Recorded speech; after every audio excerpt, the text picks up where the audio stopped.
ఎట్లా చూస్తారన్న ఈ Jubilee Hills bypoll election ఎవరి వైపు ప్రజలు మొగ్గు చూపుతున్నారు? జూబ్లీ హిల్స్ ఒక ఛాన్స్ అండి. ఈ 2 సంవత్సరాలు జరిగే పరిపాలన ఏదైతే వీళ్ళు అరాచకం చేసినారో, వీళ్ళు ఏదైతే ఒక హైడ్రా పేరుతో ముసుగుతో పేద ప్రజల ఇల్లును కులగొట్టిర్రో, ఏదైతే దొంగ హామీలు ఇచ్చిర్రో దానికి గుణపాఠం ఈ జూబ్లీ హిల్స్ ఎలక్షన్. ఈ జూబ్లీ హిల్స్ ఎలక్షన్తో యావత్ తెలంగాణ అంతా ఒక శాంపుల్గా చూసి 100% రాబోయే రోజుల్లో కేసీఆర్, రాబోయే రోజుల్లో టీఆర్ఎస్ పార్టీ అని చెప్పి ఇది ఒక రాబోయే రోజుల్లో మన ఒక తెలంగాణ రాష్ట్రం అంతా చూస్తారు. తెలంగాణ రాష్ట్ర ప్రజలంతా గమనిస్తారు. ఈ ఎలక్షన్ ఒకటి ఈ కాంగ్రెస్ పార్టీకి ఒక గుణపాఠం. వీళ్ళు చేసిన దొంగ హామీలు, వీళ్ళు చేసిన మోసాలు, వీళ్ళు చేసిన రౌడీజం, ప్రతి దానికి ఇదొక శాంపుల్. ఇక్కడ జూబ్లీహిల్స్ ఎన్నికల్లో కాంగ్రెస్ పార్టీ యువ నాయకునికి టికెట్ ఇచ్చింది కాబట్టి యువ నాయకుని వైపే యూత్ అంతా ఫాలోయింగ్ ఉంది కాబట్టి గెలవబోయే అవకాశం ఉంది. తప్పకుండా గెలిచి గాంధీ భవన్ మెట్లు ఎక్కుతాడు అని చెప్పేసి కూడా కాంగ్రెస్ నాయకులు ధీమా వ్యక్తం చేస్తున్నారు. దీన్ని ఎట్లా చూస్తారు? కాంగ్రెస్ పార్టీ యువ నాయకులకి ఇచ్చారా? ఎవరికి ఇచ్చినా కాంగ్రెస్ పార్టీ అనేది ఒక మోసం. ఇది పెద్ద ఒక మోసం. ఎవరు గెలిచినా కాంగ్రెస్ పార్టీకి వెళ్ళి ఎవరు వచ్చి గెలిచినా ఇక్కడ జూబ్లీ హిల్స్ ప్రజలు వాళ్ళని గెలవనియరు. మాగంటి గోపీనాథ్ గారికి చాలా అనుకూలంగా ఇక్కడ వాతావరణం ఉన్నది. మాగంటి సునీత గారితోనే మేము అందరం ఉన్నాం. యువత అయినా, ముసలోళ్ళు అయినా, పెద్ద మనుషులైనా, అక్క అయినా, తమ్ముడైనా ప్రతి ఒక్క ఓటరు మాగంటి ఫ్యామిలీగా అండగా నిలబడతారని ప్రతి ఒక్క ప్రజల్లో అదే ధైర్యం ఉంది. యువత అని లేదు. ఇక్కడ మాగంటి సునీత గారికి చాలా అనుకూలమైన వాతావరణం ఉంది. ఆయన చేసిన పనులు, ఆయన చేసిన హామీలు, కేసీఆర్ గవర్నమెంట్ చేసిన పథకాలు ప్రతి ఒక్కరు వాళ్ళకి చేరబడ్డాయి. ఈ 2 సంవత్సరాల్లో ఉన్న గవర్నమెంట్ ఏం చేయలేదు. వాగ్దానాలు, హామీలు తప్ప వాళ్ళు గ్రౌండ్ రిపోర్ట్లో చేసింది ఏం లేదండి. అంటే వాళ్ళు ఏమంటున్నారు, 6 గ్యారంటీలు అన్నా 6 గ్యారంటీలు అమలు అయినాయి కాబట్టి మాకు జనాలల్లా మాకు ఎక్కువగా ఆదరణ ఉన్నది, మా పథకాల విషయం మాకు ఓట్లు వేస్తారు, తప్పకుండా జూబ్లీహిల్స్ గెలిచేది మేమే అని చెప్తున్నారు వాళ్ళు. 6 గ్యారంటీల్లో ఒక గ్యారంటీ కూడా అవి కాలేండి. 6 గ్యారంటీలో 11 పథకాలు ఉన్నాయి.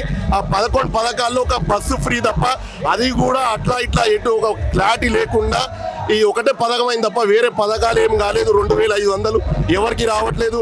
4000 పెన్షన్ ఎవరికి రాలేదు. 15,000 రైతు బంధు ఎవరికి రాలేదు. దయచేసి ఇవన్నీ ప్రజలు గమనిస్తున్నారు. ఇప్పుడు యూరియా లేకుండా రైతులన్నీ రాష్ట్రం అంతా బాధపడుతుంది. అలాంటిది ఏది కేసీఆర్ గారి పరిపాలనలో ఏమీ ఇబ్బంది లేకుండా రాష్ట్రం అంతా మంచి పరిపాలనగా చేసిరు. ఈయనకి ఏం చేత అవ్వట్లేదు. రాను రోజులలో కేసీఆర్ గవర్నమెంట్ ఫామ్ అవుతుంది. ఈ జూబ్లీస్ ఒక గిఫ్ట్గా యావత్ తెలంగాణ రాష్ట్రం చూస్తుంది దీన్ని. ఓకే అన్న, థ్యాంక్ యూ అన్న. ఎట్లా చూస్తారన్న ఈ ఎలక్షన్స్? ఈ ఎలక్షన్ బీఆర్ఎస్ పార్టీనే గెలుస్తుంది.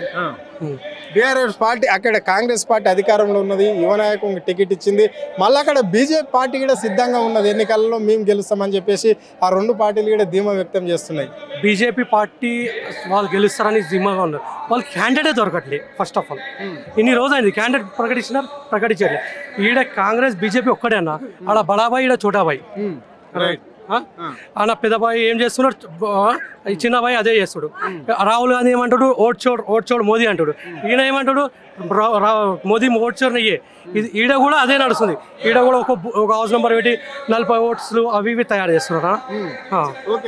ఇప్పుడు వీళ్ళు ఏమంటున్నారు అంటే కాంగ్రెస్ వాళ్ళు 6 గ్యారంటీల పథకాలు మేము ఇస్తామన్నాం, ప్రజలకు అన్ని ఇచ్చుకుంటూ వస్తున్నాం, ఇందిరమ్మ ఇల్లు ఇస్తున్నాం, సన్న బియ్యం ఇస్తున్నాం, మళ్ళీ కొత్త రేషన్ కార్డులు ఇచ్చినాము, చాలా వరకు ఇచ్చినాం కాబట్టి మేము గెలిచే అవకాశం ఉంది, మాకే ప్రజలు మా వైపే చూస్తున్నారు, బీఆర్ఎస్ పార్టీని ఎవరు నమ్మడం లేదు అంటున్నారు. సరే 6 గ్యారంటీలు వాళ్ళు ఇచ్చినారన్నా. ఏమి ఇచ్చినారు? 1 లక్ష రూపాయలు తులం బంగారం ఇస్తా అన్నారు. ఎవరికి వచ్చింది అన్న? ఇప్పుడు మీకు వచ్చింది అన్న తులం బంగారం? బస్ ఫ్రీ అన్నారు. బస్ ఫ్రీ చేసినారు. లేడీస్కి బస్ ఫ్రీ చేసేసినారు. జెన్సీ గారు ఎంత పైసలు లాగుతున్నారు అన్న? స్టూడెంట్స్ పిల్లలు పాస్లు పెంచేసినారు. దీంట్లో కవర్ చేసేస్తున్నారు. అందరికి ఇంద్రమ్మ ఇల్లు అన్నారు. ఏడేసినారు? కేసీఆర్ సార్ కట్టిన డబల్ బెడ్రూమ్కే 3 రంగుల కలర్ వేసిస్తున్నారు అన్న. వీళ్ళు ఏమి ఇచ్చినారు?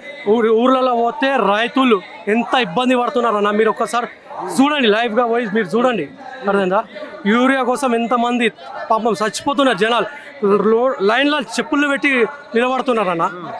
రేవంత్ రెడ్డి అయితే ధీమా వ్యక్తం చేస్తున్నాడు, మాకు హైదరాబాద్లో పట్టు దొరికినట్లే. ఇప్పటి వరకు గ్రేటర్ హైదరాబాద్లో మొన్న జరిగిన ఎలక్షన్లో సార్వత్రిక ఎన్నికల్లో ఎవరు కూడా ఇక్కడ కాంగ్రెస్ పార్టీ గెలవలేదు కాబట్టి జూబ్లీస్లో మంచి అవకాశం వచ్చింది కాబట్టి తప్పకుండా గెలవాల్సిందే అని చెప్పేసి వాళ్ళ కార్యకర్తలకు కావచ్చు, లీడర్లకు కావచ్చు, ఎంపీలకు కావచ్చు, ఎమ్మెల్యేలకు కావచ్చు, ఆఖరికి మినిస్టర్లు కూడా ఇక్కడనే ఉండి ప్రచారాలు చేస్తున్నారు. మరి తప్పకుండా గెలుస్తుందని కూడా పబ్లిక్లో ప్రచారం అవుతుంది. అన్న ఎన్ని మినిస్టర్లు వేసినా ఏం వేసినా ఓటేసేది ప్రజలన్నా. ప్రజలు నిలబడుకుంటారు. ప్రజలు ఏమంటున్నారు, మేము కేసీఆర్ సార్ చేసిన పనికి మా ఇంట్లో మేము ప్రతి ఇంటికి పోతే మా కళ్యాణ లక్ష్మి వచ్చింది, షాదీ ముబారక్ వచ్చింది, దళిత బంధు వచ్చింది, ఇవి అన్ని స్కీమ్లు చెప్తున్నారు అన్న. మా హాస్పిటల్ మా పాపకు ఉంటే సీఎం రిలీఫ్ ఫండ్ వచ్చింది అంటున్నారు. కొంతమంది బయట దేశానికి పోతే మా కేసీఆర్ సార్ పైసలు ఇచ్చినారని చెప్తున్నారు, ఫండ్స్ వచ్చినాయని చెప్తున్నారు. కానీ ఇప్పుడు ఉన్న గవర్నమెంట్ మేము ఇది చేసినామని ఒక ప్రూఫ్ చూపించండి అన్న. అంటే గరీబోళ్ళ ఇంటి దగ్గర జీసీబీ తీసుకొచ్చి పెడుతున్నారు. అంటే జీసీబీ ఒక బెదిరియడం, బ్లాక్మెయిల్ తప్ప వేరేది ఏం లేదు. ఎన్ని మినిస్టర్లు వచ్చినా ఏమొచ్చినా ప్రజలు కేసీఆర్ సార్ వైపు ఉన్నారు, రామన్న వైపు ఉన్నారు. జూబ్లీస్లో సునీతమ్మ పక్కా గెలవడం ఖాయం. ఇది కేసీఆర్ గారికి బొమ్మ వెరైటీతో మేము గిఫ్ట్గా ఇస్తాం.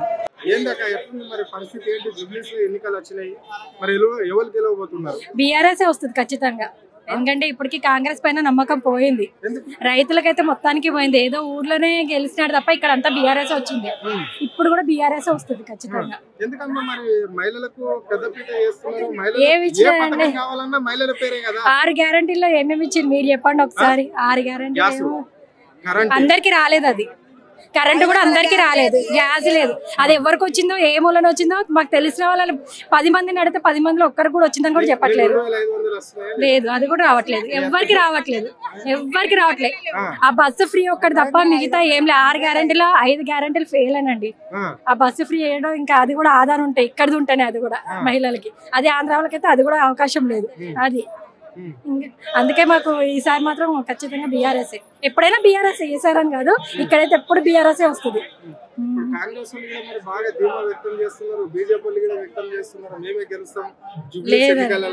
లేదండి, తక్కువ నమ్మకం, తక్కువ. ఏం లేవు అసలు ఇంతవరకు. ఇంకా మేము ఏమి లేవు, ఏ పథకాలు లేవు అసలు. ఏ పథకాలు రాలేవు మాకు, ఏం లేవు.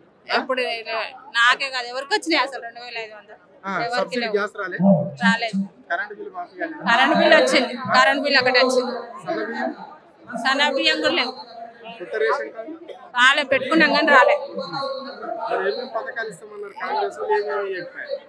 ఇస్తామని 6 ఏం లేవు, 2 వచ్చినాయి. అవి గ్యాస్ ఒకటి, మాకు ఫ్రీ బస్ 2 తప్పించింది ఏం లేవు, ఏం రాలేదు.